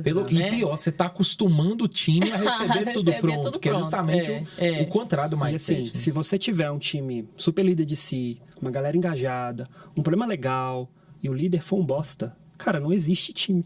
Não existe alta Você performance. mata O rapidamente. time pode até querer fazer, mas você põe um cara, o cara pode ser competentíssimo, mas ele é controlador, ele não espalha o contexto.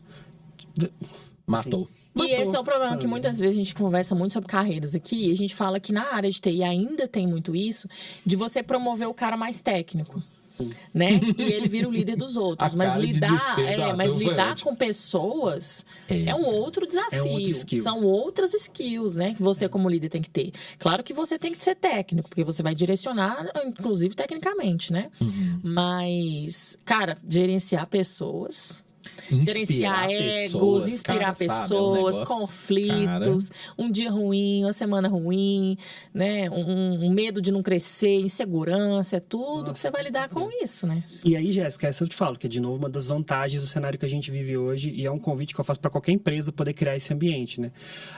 O nosso time, lá em TakeBlip, né? Esse time que trabalha produtos de inteligência artificial, essas squads pequenas, elas têm muitos profissionais sêniors. Graças a Deus.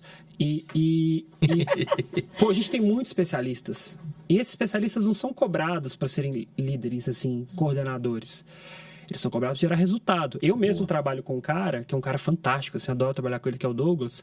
O Douglas, ele é como se fosse um par, ele tá no mesmo nível de carreira que eu, assim, sabe? Ele é um especialista. Eu sou um coordenador, né? O Douglas sabe muito mais do que eu. E não é esperado que ele seja um gestor de pessoas. Não é esperado isso dele. Então, assim, a pessoa vai crescendo na carreira e ela tem espaço para poder causar mais impacto, para poder ser, de fato, um especialista, não necessariamente ter que virar um líder. Por outro lado, a gente tem pessoas lá no time que estão sendo trabalhadas para serem líderes, mesmo ainda não estando, sei lá, no nível de especialista, no nível de sênior, mas que estão sendo trabalhadas para isso. Por quê? Porque gostam e porque tem perfil. Massa. Né, de novo, liderar é difícil, assim, tem as suas complexidades, né? Lidar com pessoas. Então, você tem que saber jogar, né? A empresa não pode ter que exigir que o único crescimento seja para um lado. Exatamente, né? Que é a famosa, né, carreira em Y mesmo, né? Porque você, igual a gente falou, a pessoa para crescer, ela fala, não tem outro jeito. Aí você queima, igual a Isabela falou no outro episódio. Exatamente. Você queima um profissional maravilhoso, porque você cobrou dele algo que ele não pode entregar, né? Então, eu acho que entregar, não quer pra vida pode, dele, enfim, né? De novo, não tem receita de bolo, mas quando você começa a exigir, né? Não nem exigir, quando você começa a mostrar para o time, para sua diretoria que seja, que o que importa é gerar valor, esse cara mais sênior, ele vai estar preocupado com isso. Como que eu impacto, gero mais valor? Ele não está preocupado com a posição dele, entendeu? Tipo, essa que eu quero dizer. Ele não está preocupado com o crachá. Ele está preocupado em como que eu gero mais valor. E lógico que um cara mais sênior, a gente vai esperar que gere mais valor. Seja né, desenvolvendo pessoas, melhorando processos. Seja, cara, fora, tipo, trazendo cliente, criando o produto. Um contato técnico, por exemplo, um problema. Mas aí você espera, por exemplo, deste time, que não é todo sênior, níveis de maturidade diferentes, e tá tudo bem, né? Com certeza. Não é que você quer que um júnior chegue pra você, qual é o valor que nós estamos entregando de ponta a ponta e tal. Ele vai chegar nesse ponto, mas ele não é obrigado desde o início. Mas ele já tem que ser direcionado a isso, né? Ele chega muito rápido. Valor. O mindset, ele tem que chegar muito rápido. Ele não precisa, né? Afinal, o júnior é júnior, né, gente? Ele tem que ter tempo de se desenvolver. Mas o desenvolvimento do mindset tem que vir muito rápido, né? Porque, de novo, é alta performance, né? Não posso ficar dando palestra. Então, assim, é muito de trabalhar junto com a pessoa para ela ir pegando isso. E aí, acaba que o júnior, pleno, sênior, né? Acaba sendo uma visão muito mais de resultados que a pessoa entregou. Então, quanto mais resultados você entrega, em tese, mais sênior você é, né? Quanto mais experiência você tem, mais sênior você é. Conhecimento técnico pesa, né? Então, assim, a sua capacidade de resolver coisas. Quanto mais sênior você normalmente você consegue resolver mais coisas, né? A sua flexibilidade para aprender, que isso é outra coisa também importante. A gente espera que uma pessoa sênior, ela aprenda mais rápido. Sim. A curva de aprendizado dela tem que ser... Então, ela não precisa saber das coisas, mas a curva dela tem que ser muito mais curta, né? Muito mais inclinada do que a de um júnior, né? Então, é isso que vai dando senioridade para as pessoas, né? Então, nesse modelo de trabalho, para ter time de alta performance em desenvolvimento de produto, eu consigo ver claramente hoje, apesar de eu ter pessoas com perfis totalmente diferentes, e um detalhe importante, o meu cientista júnior, ele não necessariamente se inspira no cientista sênior para crescer. Porque aquele sênior tem a carreira dele. Aquele júnior, ele se vê como cientista porque, sei lá, 50% das habilidades que ele gosta de fazer são de cientista, mas o desenvolvimento de carreira dele é dele. Então, é muito uma visão de trabalhar competências. O que você gosta de fazer e que gera valor para a empresa. Não é necessariamente uma linha reta. Legal, né? Então, não tem, cara. Não é aquele destino traçado, né? Cara, o seu caminho é seu, né? Exatamente. E como é que você faz, assim, por exemplo, quando vem uma demanda muito diferente, né, Ney? Muito diferente do que eles já estão trabalhando, eles não são... Como que você dá esse tempo para eles? Sei lá, tem um cardzinho, estudar banco X, assim, como é que é? Legal. Aí, de novo, né? Realidade que... E você vive. Não, eu quero saber um pouquinho da sua Porque é um pouco específico também. Assim, quando o time... Quando a gente entende que tem que fazer alguma coisa e o time não sabe como fazer, né? A gente trabalha uma lógica de spikes, né? Que é muito clássico no mundo da agilidade, né? Então é o seguinte... A gente tem que, em 2, 3 dias, aprender mais sobre o assunto. Antes de eu me comprometer com um prazo, e aí, de novo, quando eu tenho essa liberdade de poder, né, definir o prazo, né, que acaba acontecendo bastante quando você está numa fase de aprendizado.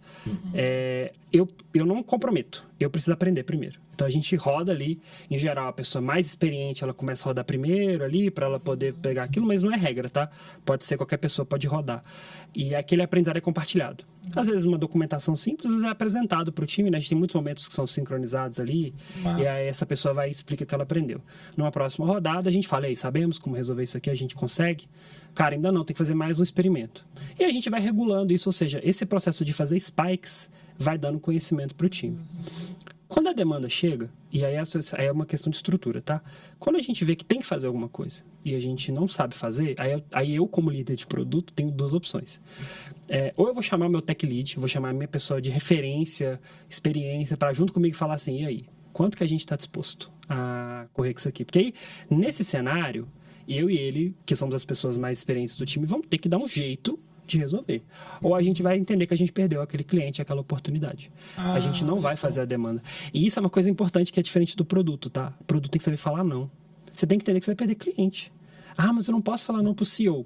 Você tentou? Porque às vezes você vai ter que falar não. Às vezes, isso é muito difícil, tá, gente? Eu não tô falando que isso é fácil. É difícil pra cacete. Mas quando você trabalha num produto, você tem que entender que aquele ciclo de vida ele tem que ser muito bem respeitado. Se você começa a botar um tanto de coisa, não vou fazer mais isso porque tal pessoa pediu, vou fazer mais... Cara, você não trabalha mais num produto, você virou uma fábrica de fazer demanda. Então você saiu do modelo. Você saiu do modelo. E aí você acaba resolvendo um monte de coisa, mas não resolve o produto, né? De novo, você pode fazer serviço. Inclusive, no modelo que a gente trabalha na Take, é muito comum o time de esse produto de IA, ele fazer muito serviço. Então, ele pega um cliente-chave, igual eu fico brincando, né? A gente tem um cliente que é uma telecom muito grande. Eu fico brincando com o meu time. Qual que é a meta da sprint? Fazer esse cliente feliz. A primeira parte da sprint é fazer esse cliente feliz. Por quê? É o que está pagando a nossa conta, é o cliente que mantém o nosso time de pé, mas aí o que a gente faz? A gente usa o dinheiro do cliente para crescer o nosso produto. O que esse cliente precisa? Precisa disso? Beleza, como é que eu produtizo isso? Como é que eu trago para a plataforma para que o cliente A, B, C, D consiga usar essa mesma coisa legal. Que eu fiz? Sempre na lógica de resolver um problema e pensando que é o cliente, né? Mas aí, muitas vezes, para aquele cliente, eu estou entregando um serviço. Eu tenho um contrato, eu estou entregando um serviço para ele. Às vezes, ele nem está preocupado se eu estou, às vezes, fazendo isso através de um produto, né? Mas a ideia é que, dessa forma, eu vou escalando e foca no objetivo. Ali, acaba tendo que fazer um serviço também, né? Sensacional. É um modelo bom, cara. É um modelo que faz, assim, de novo, né? É o que está fazendo sentido. E pro seu que está fazendo sentido pra gente. Porque você cresce com o cliente, deixando o cliente feliz, resolvendo o problema dele, e desde o início, apesar de ser um time de pesquisa e inovação, a gente é cobrado tal do PNL, né? Cara, vocês estão dando prejuízo ou não? Esse time se paga ou não paga? É uma mentalidade importante da gente ter, né, cara? E eu acho que, igual você falou, eu acho que vai ser um diferencial para essas pessoas que trabalham com vocês. Vão sair, igual você falou, né? Vai pôr no LinkedIn, eu gerava valor nisso, porque ela é movida a valor. E nem todo profissional, primeiro, é assim, e muitos cenários nem precisa muito ser. Claro que precisa, mas eu digo assim, não é cobrado para ser e acaba não desenvolvendo isso, né? Agora tem uma... Era só isso? Desculpa, cara. Não, eu tô falando que eu fico com aquele... Não, eu fiquei com medo de interromper. Mas assim, tem uma coisa legal que foi falada aqui também, Arthur, que eu acho que... E é algo que eu vejo que o pessoal tem dificuldade com isso, que é assim, hoje o pessoal que trabalha com dados, que trabalha com tecnologia de uma maneira geral, tem uma visão um pouco romantizada, assim, do trabalho, que é pensar no trabalho, pensar... mas, enfim, é deixar de lado um aspecto importantíssimo que você acabou de falar, assim, cara, que no fim das contas, se eu estou desenvolvendo um produto, no fim do mês a conta tem que fechar, cara. A conta tem que fechar, quer dizer, eu tenho que vender, eu tenho que ter cliente, o produto tem que ser sustentável, o time tem que ser sustentável. E, assim, se não for, cara, vai morrer, né? E isso eu acho que é muito desafiador para a galera que trabalha com tecnologia. Primeiro, perceber isso e eu acho que em alguma medida aceitar isso também, porque a gente tende a ter essa visão romântica. Não, cara, o que eu tô fazendo aqui... Eu vou colocar, igual a gente falou, Kafka rodando... É claro que eu tô gerando valor, mas, sabe, vê isso como dado, mas não tem, às vezes, esse olhar... Como é que eu vou falar isso de uma maneira elegante, né? Esse olhar pé no chão, né, cara, assim, de que a coisa tem que rodar, a conta tem que fechar, a coisa tem que se pagar, senão você morre. Como é que é isso na sua percepção, cara, assim, sabe? Você foi falando, eu fui pensando, né, que esse é um tema complexo. Isso assim. É difícil, né? É porque, assim, eu tenho uma visão enquanto profissional, que é uma visão que eu tento ser o mais pragmático possível, sabe? Que, assim... tem alguém pagando meu salário, né? Por mais que seja startup, essa coisa toda, cara, eu sou um contratado, eu sou um funcionário, eu recebo salário, eu só pago para fazer alguma coisa. Então, não é uma romantização da parada. Você tem que pensar o seguinte: é um modelo de trabalho que ele assume que a complexidade e a falta de estrutura é base. Então, não tem estrutura, você vai ter que conseguir construir essa estrutura. E se isso te incomoda, você não deve estar trabalhando nesse modelo, né? De produto. Boa. Exatamente. Agora, sobre essa visão dos profissionais, né? De ter essa romantização com o trabalho e tal, eu acho, cara, que é muito... assim, não estou no mercado há tanto tempo, mas a gente viveu um movimento de mercado que tecnologia estava muito valorizada. Né? E muito valorizado significa o quê? Que existe uma corrida de salários. Que você contrata, né? Você contrata o pleno, que na verdade é um júnior, pagando o salário de um sênior, é uma maluquice, né? A gente falou bastante disso aqui nos outros episódios. Opinião. Qual que é o efeito psicológico que isso gera, né? A galera perde um pouco do senso da realidade, que a gente é pago para resolver um problema. Todo mundo aqui... quando alguém... isso é até interessante você pensar, né? Por que a empresa contratou um cientista de dados? Por que ela contratou um engenheiro? Para que esse profissional está fazendo aqui? Quando a gente começa a pensar que, cara, todo mundo, até o CEO da empresa, ele tem que entregar um valor, senão ele é cortado, ele sai. Exatamente. E às vezes eu acho que a galera... Principalmente a alta gestão, assim, né? Cortar mesmo, cara. Então, eu tenho uma opinião de que a galera, ela desconecta um pouco, porque viveu um cenário em que isso estava mais simples, né? Não estava tão preocupada com... né? Não, qualquer hora aqui eu saio da minha empresa e vou para outro lugar, sabe? Saio dessa aqui e vou para... Recebendo ali um salário até melhor. O risco era muito baixo, né? Exato, o risco estava muito baixo, sabe? E hoje eu acho que o mercado deu uma que é adequada ali, né? E aí a galera começa a pensar. E aí, por isso que eu acho que foi muito tranquilo nesse processo lá na Take da gente começar a discutir mais sobre isso.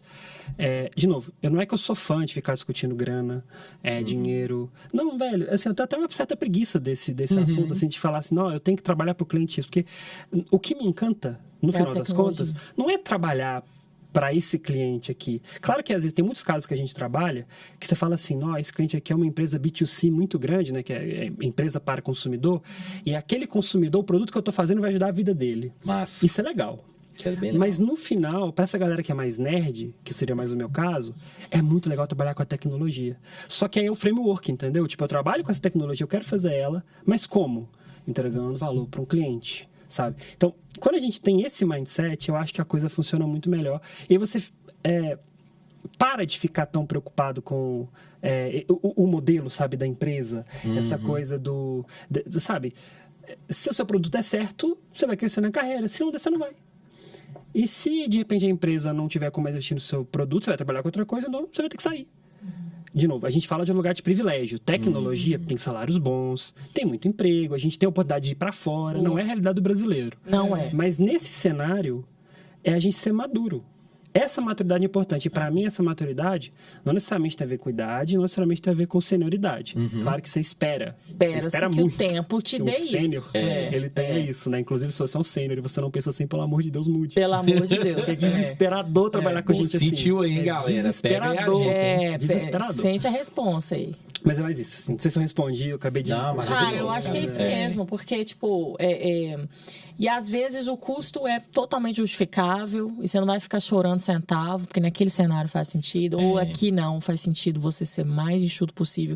E eu acho que, assim, não jogando a culpa pro profissional de todas essas demissões que aconteceram, mas eu acho que se as pessoas tiverem essa noção, a gente sente, eu acho. Alguns casos não, talvez foi do nada e tal, mas se a gente tiver noção do valor que a gente está gerando, não é também ficar tranquilo, falar, tô gerando valor, então eu nunca vou sair. Não é isso.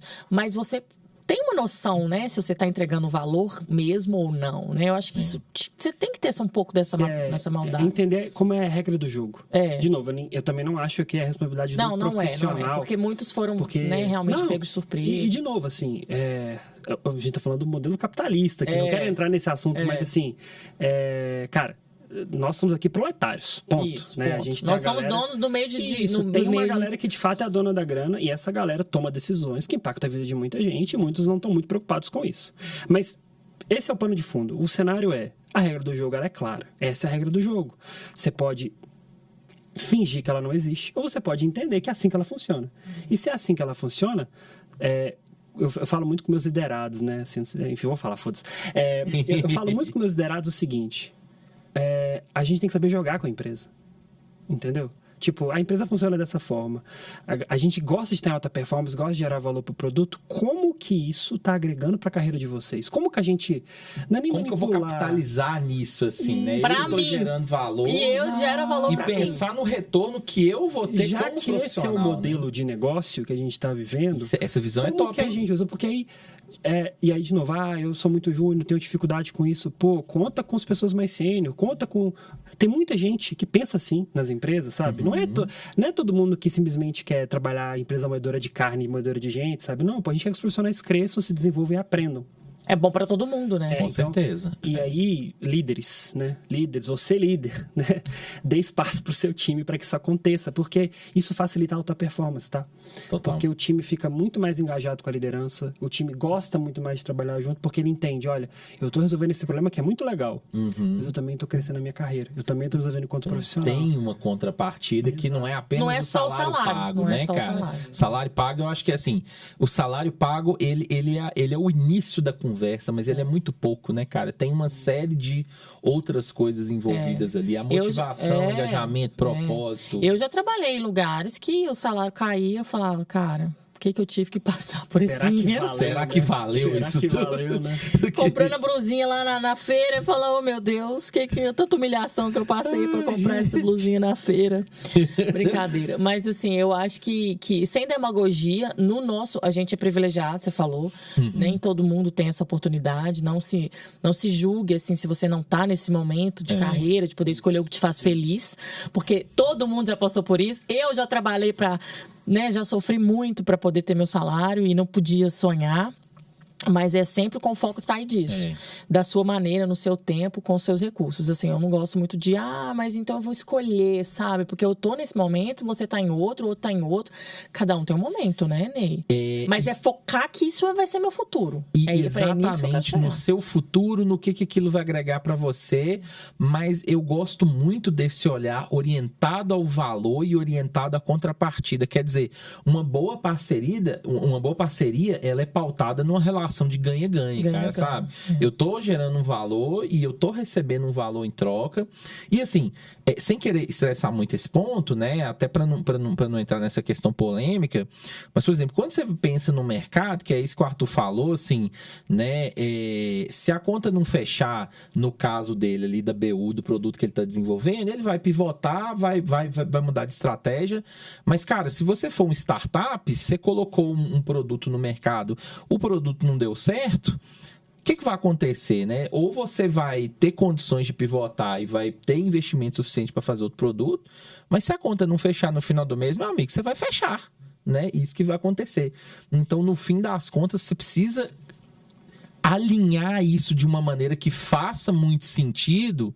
Aí, por isso que tá essa palavra dos stakeholders, né, cara? Tem você que tá lá com a mão na massa desenvolvendo o produto, tem um cliente que tá recebendo, tem a pessoa que tá administrando o negócio, tem a liderança que tá cuidando de você, da sua carreira, do seu funcionamento como time.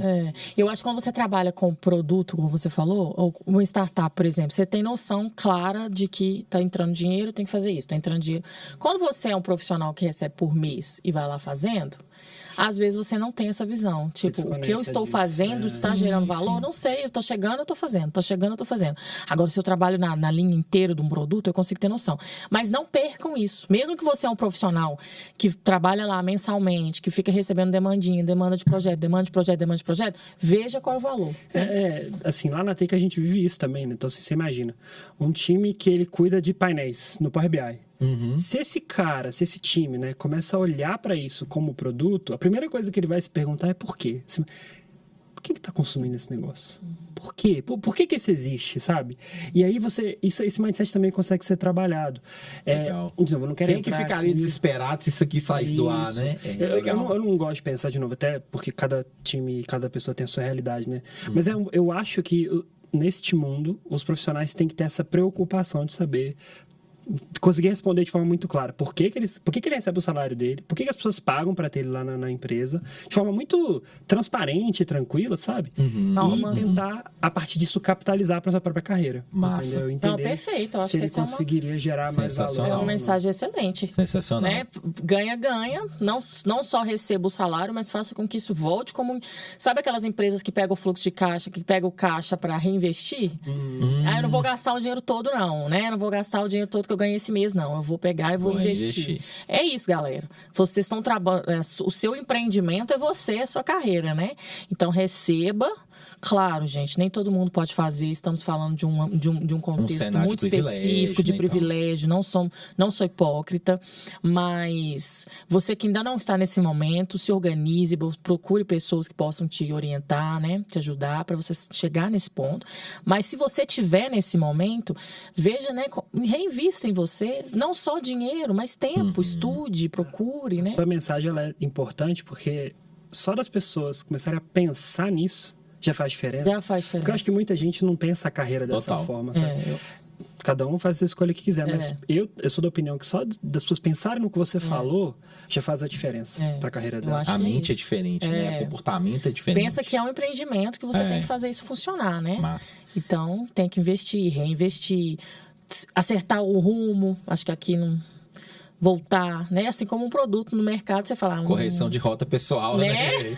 Exatamente. Arthur, agora uma coisa, tem muita gente que acompanha o podcast, né? Que assiste os episódios, que às vezes está no momento ali inicial, ou está começando, ou está em migração de carreira, e às vezes olha para esse mercado, olha para as possibilidades e vê muita coisa. Ansioso. E o seu olhar...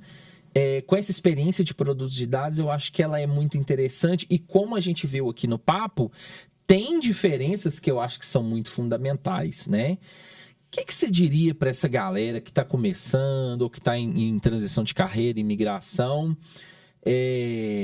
Como é que esse pessoal pode olhar para um cenário de desenvolvimento de produto, ou para empresas que são empresas essencialmente de produto, não de serviço? Que dica você daria para esse pessoal que gosta disso, né? Aquela dica do milhão, sabe? Aquela boa, assim. Nossa, essa eu não vou ter, porque tem um cara que eu escuto no YouTube falando, se você tivesse essa resposta, eu estaria bilionário em Mônaco. Tipo isso. Eu usava comigo primeiro essa dica de milhão, tá? Mas assim, eu acho que se isso faz sentido para você, né? Que você que tá aí ouvindo e falando, pô, eu quero trabalhar com produto de dado, A gente falou aqui no início da nossa conversa que o produto tem cliente. E, cara, a gente de tecnologia tem um pouquinho de medo, receio, né? De não querer falar com o cliente. Mas, gente... Verdade. No final é até bom, sabe? Assim, cliente, gente, é chato. Mas é bom você trabalhar com a pessoa. Porque quando você está trabalhando com o cliente, você está resolvendo o problema de alguém. Isso é muito legal, sabe? Então, a primeira coisa para qualquer profissional, entenda, saiba com clareza quem é o seu cliente. E tem uma resposta fácil para essa pergunta que eu não gosto muito, mas que muita gente dá, que o meu cliente é meu chefe. Então, se você trabalha numa empresa que você tem muita certeza que seu cliente é seu chefe, a minha sugestão para sua carreira é tente mudar de empresa, tente mudar de chefe. Porque isso significa que essa pessoa ela é muito controladora e ela vai travar o seu crescimento de carreira de alguma forma, sabe? Então, você tem que ter cliente mesmo. Pode ser uma outra área, pode ser um officer, pode ser, de fato, clientes ali, outras empresas e tal. Então, eu acho que uma dica de carreira é você tem que se expor a essa realidade, né? E eu achei muito oportuno, né, lá em TechBlip, porque o time cresceu quando a gente começou a interagir com o cliente de verdade. Olha só. Quando a gente começa, cara, todo mundo cresce, todo mundo começa a ter um pensamento diferente. Então, eu acho que eu pensaria nessa visão. E a outra coisa, não sei se todo mundo conhece, tem uma empresa, né, que é, fazer o jabá aqui, né, mas enfim, que é a Alura, né, que é de cursos de tecnologia, e eles têm um podcast que chama hipsters.tech, e no Hipsters, o Paulo, que é o CEO da Alura, que é um dos apresentadores do podcast, ele fala uma coisa que eu acredito muito, que é o tal do profissional em T, ou colocando de outra forma, né, é o generalista especialista. Adoro esse, eu falei desse contexto, é muito legal. Então, cara, eu tava brincando com o Ney mais cedo. O que eu sou na TechBlip? Não tenho a menor ideia. Eu sou resolvedor de problema. Eu tenho um background com diversas habilidades. Qual é meu carro? Tamo aí. Tamo junto. Cuidado para não virar também severino, tá? Assim, você tem que estar gerando valor, você tem que saber o que você está fazendo as coisas. Mas eu acho que a mensagem não fica muito preocupado em seguir uma trilha. Autoconhecimento, acima de tudo, se conheça enquanto profissional. Tente estar num lugar que te permita trabalhar essas coisas e não tenha medo de se tornar um generalista. Você tem que saber coisas, você tem que dominar algumas coisas. Tente dominar os horizontes ali, né? Isso, pronto, que é o tal do T, né? Você tem conhecimentos profundos em algumas coisas, mas você tem que saber um geral de várias delas, né? Então a gente brinca que é o generalista especialista, né? Eu falo que eu sou especialista em inteligência artificial. Mas, velho, quem é? De fato, especialista em IA, que você consegue falar absolutamente tudo sobre IA? Jamais. Jamais. Tem algumas coisas da IA que eu sou muito especialista. Mas, cara, eu tenho um conhecimento de produto que, sabe, não é um conhecimento que é profundo, de certas formas. E eles falam, né, que essa parte do T é mais fina, mas ela é abrangente. E esse tem profundidade. E a profundidade mas tem ali pouca da cauda abrangência, né, que é a especialidade, né? Então, se você estiver sempre próximo de cliente, sabe, tentando ali, tá tentando resolver problema, né? Eu não tô falando cliente, pode ser interno também. Você tem essa visão de ser um especialista generalista, né? Gostar de aprender, cara, eu acho que isso é o caminho, assim, sabe, para quem quer trabalhar com essa parte de produtos de dados e tal. E autoconhecimento, que essa é uma coisa clichê, genérica. Mas, cara, assim... E saber se é pra você, né? Entende, conversa com pessoas que trabalham com... Por isso que eu acho que autoconhecimento é muito importante, cara. Pra às vezes vida, falar, tá? não, cara... trabalho só não, talvez assim, pra mim não dá, eu gosto mais de uma coisa mais... Se você gostar mais de um jeito, ótimo. Se você gostar mais de outro, também tá ótimo, né? Só procure cada um sabe lugar, a sua caminhada, aquilo que faz sentido pra você. E uma coisa que o Arthur falou aqui que eu queria retomar, que é muito legal, a sua caminhada é sua. A sua caminhada é sua. A do outro é do outro. Eu não preciso me espelhar, eu acho que entender e estar ok com essas diferenças, né? E aí agora, se você já tá nesse caminho, aí tem duas coisas que eu acho que são chaves, que eu aprendi na Take, assim, vivendo ali. Erra rápido, sabe? Boa. Erra pequeno, erra rápido. É clichê também, é clássico, mas assim, você trabalhando num produto, você precisa, sabe, ir experimentando rápido e tal, e dando espaço pro... Essa palavra é chata, mas assim, é o tal do intraempreendedorismo, né? Eu tenho um time pequeno. No meu time, eu tenho pessoas que... Cara, eu tive uma ideia de uma feature. A pessoa pega... Ela faz o MVP da feature, não é do produto. Ela meio que... Ela faz uma startup de uma pessoa, ela pega, ela testa com o cliente, ela testou, validou, e aí ela traz para dentro do produto para desenvolver. Os mesmos prazos? Testa esse valor aí em 1 semana, 2 semanas. Testou o valor, implementa. Arthur, eu tive uma ideia aqui, quero fazer, cara, testa. Olha lá, qual cliente que concordou com isso? Então, só vai. E funciona. Isso é assustador como isso funciona. Que legal. Então, essa questão do errar rápido. E, cara... cada erro, né, vai te gerando aprendizados, né? Então, foca em, sabe, aprender rápido. Então, é rápido, aprende rápido, cada erro vai te aproximando mais o resultado. De certa forma, trabalhar com produto no geral é trabalhar com muita frustração. Não porque o trabalho é chato, mas porque você erra muito. Você erra muito. Então, se você não gosta de se frustrar, provavelmente você precisa trabalhar a sua frustração, porque se viver é se frustrar. Viver, né? Na Terra é frustrações, né? Mas é um trabalho mais desafiador, que vai te exigir um pouco mais. E vai te colocar mais exposto a isso, né? Entendi. Mas eu tô relutando em falar isso que eu vou falar, mas estamos chegando ao final desse episódio. Hoje tá doendo o coração aqui, de verdade. Porque o papo tá tão... Cara, eu tô fascinado aqui, sinceramente. Não, e produto nós tivemos uma leva de episódios maravilhosos, assim. Então, mas realmente, esse assunto é um assunto que particularmente me fascina. E assim, cara... Essa simpatia, essa experiência. A vermelha, gente, olha isso. Mas realmente, assim, Arthur, eu acho que foi um papo... Eu não tenho palavra, cara, foi fascinante, assim, eu adorei o papo, eu acho que, galera, assim, e foi um papo, assim, para todos os públicos, sabe, se você tá começando, se você é dev, se você trabalha em time de produto, se você trabalha em empresa estruturada, gestor, trabalha em empresa estruturada, empresa que tá começando, startup, empresa mais tradicional. Cara, esse papo aqui serve pra você, sabe? Então, realmente, foi uma aula, sabe? Muito massa. Obrigado demais por estar aqui com a gente. Você tem, né, canal, rede social, que você, técnica? Eu sou o LinkedIn, né? Clássico ali. Não sei se você vai divulgar o meu nome, porque o meu nome ele é estranho, né? O tal do Hiperoig, né? E já a gente vai colocar na legenda. Mas é colocar um link. O pessoal que quiser pode mandar lá. Igual eu falei com ele, eu sou um pouco mais recluso e tal. Eu respondo, gente. Mas eu sou uma pessoa mais ali, sabe? Minha casinha, meu canto. Entendi. Mas assim, eu super respondo no LinkedIn, se alguém quiser trocar uma ideia, para ajudar em um momento de carreira. Eu já falei isso com o Ney mais de uma vez, né? Acho que o ecossistema, principalmente o ecossistema de Belo Horizonte, mas assim, Brasil, a gente tem que se ajudar, sabe? Porque a gente tem gente muito boa aqui, muito afim de fazer as coisas, então não custa muito, sabe? A gente se ajudar enquanto profissionais. Mas é uma coisa que eu acredito muito. Então, eu tô super à disposição. Se eu demorar a responder, é porque eu sou enrolado mesmo, assim, pra responder rede social. É porque o pau tá quebrando lá mesmo. O pau tá quebrando. Mas, assim, meu LinkedIn pode adicionar e com certeza... a gente vai colocar, né, Ney, assim, embaixo. E é isso aí, pessoal, né? Eu adorei, aprendi muito aqui, né? Bem diferente do meu universo hoje. Mas aprendi muito, espero que vocês também tenham. E se tiverem dúvidas, mandem nos comentários, mandem nas redes, que a gente corre atrás do Arthur para ele responder, porque a gente não vai saber. Não, exatamente. E aí, pessoal, só para fechar, lembre aí, se inscreva no canal, dê aí o seu like se você gostou do conteúdo, mande pros amigos, mande esse conteúdo aí pro pessoal também refletir, pensar no assunto, Fiquem ligados aos próximos, né? Fiquem ligados nos nossos próximos episódios. Obrigado por estar com a gente mais uma vez. Um grande beijo para todos e até a próxima. Até a próxima.